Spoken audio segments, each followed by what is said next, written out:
Hi. Uh, so let's start with crude first. As we know, in the late periods of the last week, especially on Friday, crude tried to fight back with some upside. Uh, that may have been due, or that may have been caused by the U.S. Dollar being non-responsive in the closing periods of last week.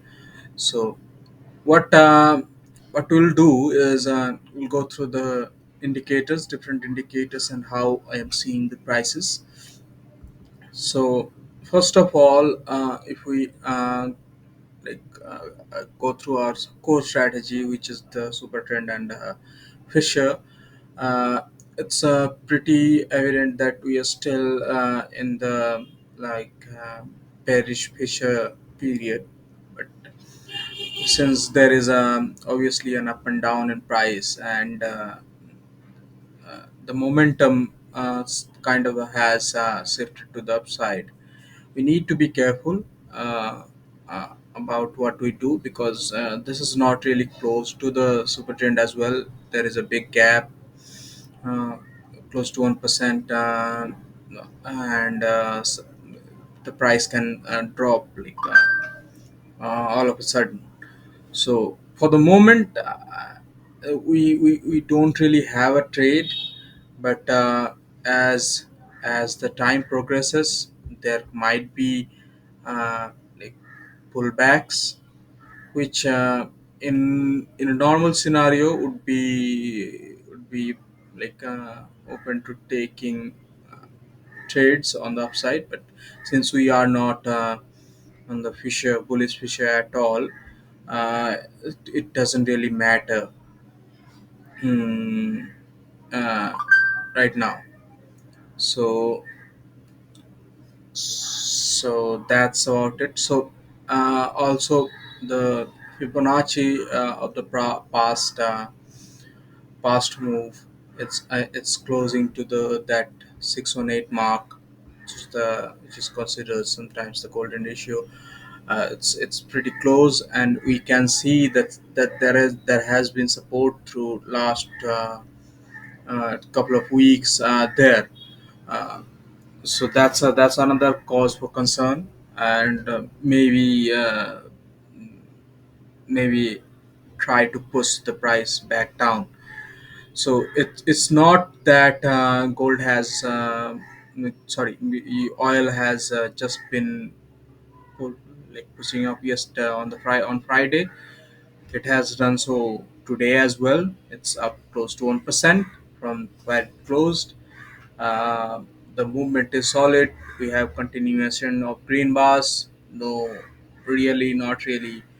uh, too many sideways bar as well. But yeah, so that's about it on this setup.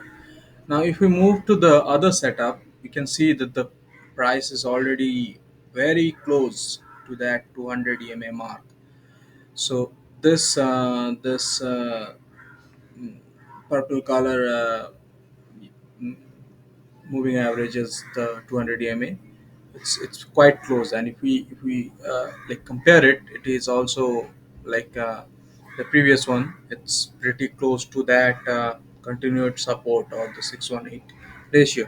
So that zone becomes a hard one for oil to break, and if that is broken, that also on the other side gives it some leg room to move up more.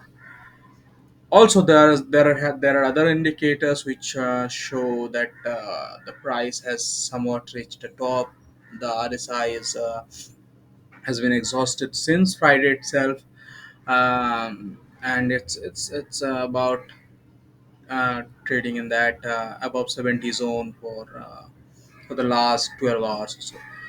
So also the MACD, we can see that the bars, the green bars, have slowly uh, shades have been lighter, which means the trend strength has gotten. weaker, and the bars have been coming down, and we may be open to a crossover here or here and here.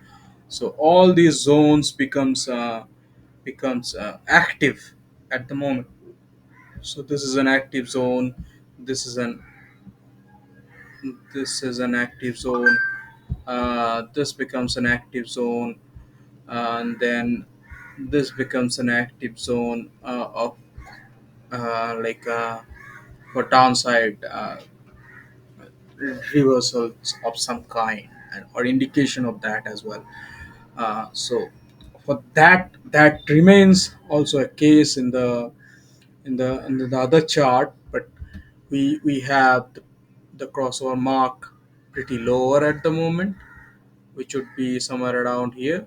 By the time price comes back, it can be further away from the time in terms of time. It could be here, these areas.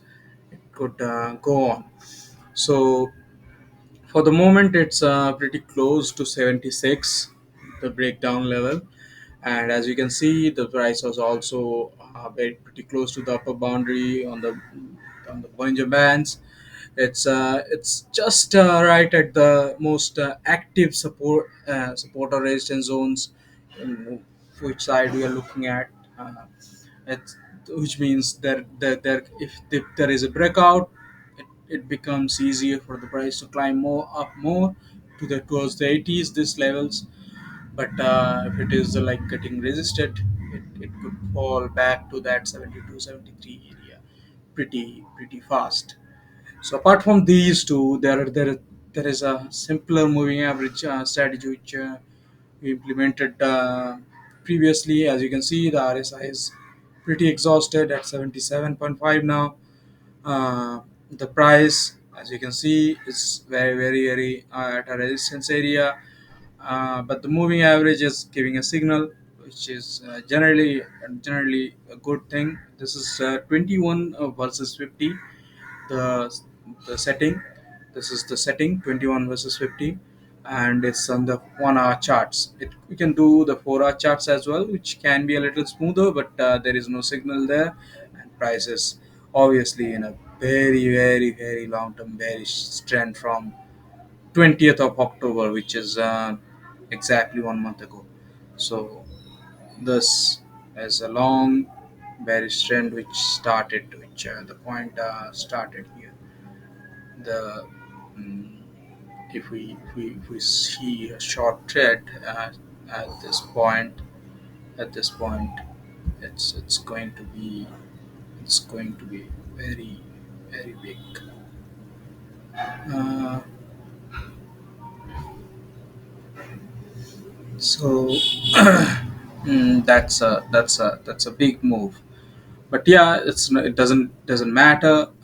We remain on that downtrend still, but on the hourly scale, we, we we just have done one of those crossovers. Now we just have to see if it's a long term thing, and if it can break this 76, 77 stronger area of support or resistance.